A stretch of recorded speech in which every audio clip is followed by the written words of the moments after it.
Hi, I'm Evan Joseph, and I want to show you some quick tips for dry cutting curly hair. The first step to any great curl cut is to frame the face. And we're cutting it dry so we can keep that natural curl pattern intact. This allows us to hand tailor this cut to her specific texture. Whether it's super curly, coily, wavy, this haircut will work for anyone.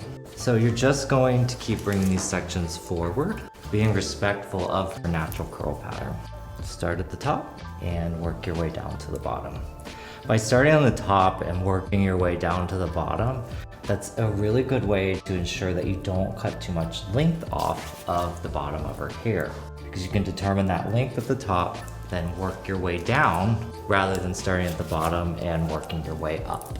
She has a beautiful shape here, so we are just refining it a bit. You don't always need to go in and cut tons of hair. You want to be respectful of your curly clients. Just bring that forward until nothing else comes forward. So that side's finished. You see how simple that is? And we will work on the other side. Again, we're gonna start right in the middle, determine that length,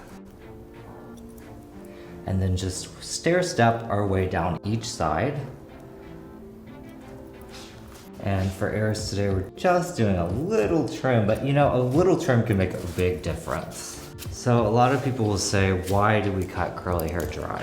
So we cut curly hair dry so that we can see the natural curl pattern and so that we can hand tailor that shape to fit her specific curls. How she wears her hair, how tight her curls are. Some people have different textures all over their head. So when we cut dry, we can address that. Just keep pulling forward until there's nothing left to cut. It's just as simple as that.